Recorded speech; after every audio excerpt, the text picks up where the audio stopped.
છોટાઉદેપુરના ડોલરિયા ગામના નિવૃત્ત આર્મી જવાનને તમારો ઇન્ડિયન ઓઇલનો પેટ્રોલ પંપ પાસ થયો છે તેવો ફોન કરીને રૂપિયા 23 લાખ જેટલી રકમની છેતરપિંડી કરી હતી। શું છે સમગ્ર બાબત, જોઈએ આ અહેવાલમાં।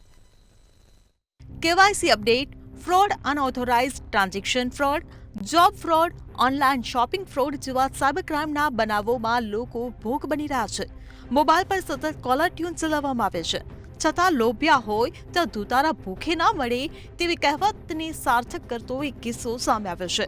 નિવૃત્ત આર્મી જવાનને ઇન્ડિયન ઓઇલનો પેટ્રોલ પંપ નાખી આપવાના ફોન કરી ખોટા ડોક્યુમેન્ટ બનાવી રૂપિયા 23 લાખ જેટલી રકમ છેતરપિંડી કરી હોવાનો બનાવ નોંધાયો હતો, જેને છોટાઉદેપુર સાયબર ક્રાઇમ દ્વારા મામલાને ગંભીરતાથી લઈ અને તપાસનો ધમધમાટ શરૂ કર્યો હતો। કોઈ પણ સંબંધિત કોલ આવે તમારે એની મુખ્ય સંસ્થા જે હોય બેંકને સંપર્ક કરવો, જે કઈ સંસ્થામાંથી નામ જણાવવામાં આવ્યું હોય ડાયરેક્ટ એનો સંપર્ક જેને કરવાનો હોય, ના કે મોબાઈલ પર કોઈ માહિતી કોઈને આપવાની હોય। આવી માહિતીથી બચવું જોઈએ, જેના માટે સરકાર વારંવાર આપણને જાગૃત કરે છે। તો હાલના તબક્કે મારા મીડિયાના માધ્યમથી આ વિનંતી કે આવો કોઈના બી કોલ આવે તો તમારે એના ફોન પર જે કઈ વસ્તુની માહિતી માંગતા હોય એને કોઈ માહિતી આપવી ના જોઈએ અને ડાયરેક્ટ એની સંસ્થા સાથે જઈને એના વેરીફાઈ કરીને તમારે યોગ્ય તે નિર્ણય કરવો જોઈએ। ફરિયાદીના document, email ID Indian oil corporation limited, જે ભારત સરકારની CPSE સરકારી કંપનીના ખોટા દસ્તાવેજો વોટ્સએપ કરાવ્યા હતા।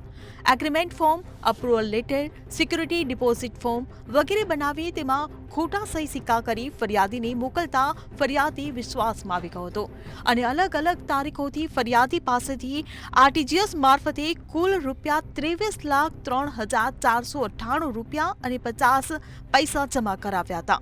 ત્યારબાદ ફરિયાદી છેતરપિંડીનો ભોગ બની ગયા છે તેવો અંદાજો આવતા ફરિયાદ સાયબર ક્રાઇમ પોલીસને આપી હતી।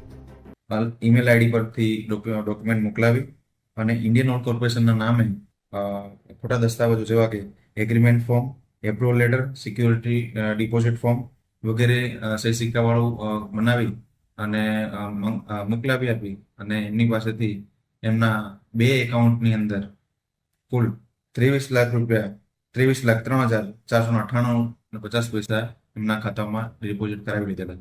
સાયબર ક્રાઇમની ફરિયાદ પોલીસ માટે પણ ચેલેન્જ હતી, ત્યારે જિલ્લા પોલીસ વડા સાયબર ક્રાઇમ અને LCB PIની ટીમને તપાસ સોંપી હતી।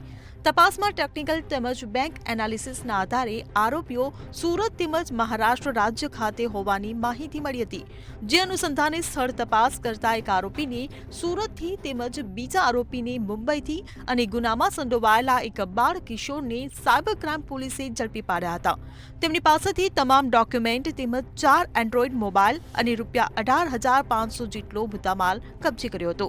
બંને આરોપીઓ સામે કાયદેસરની કાર્યવાહી કરવામાં આવી છે। સુલેમાન ખત્રી, છોટાઉદેપુર, મંતવ્ય ન્યૂઝ।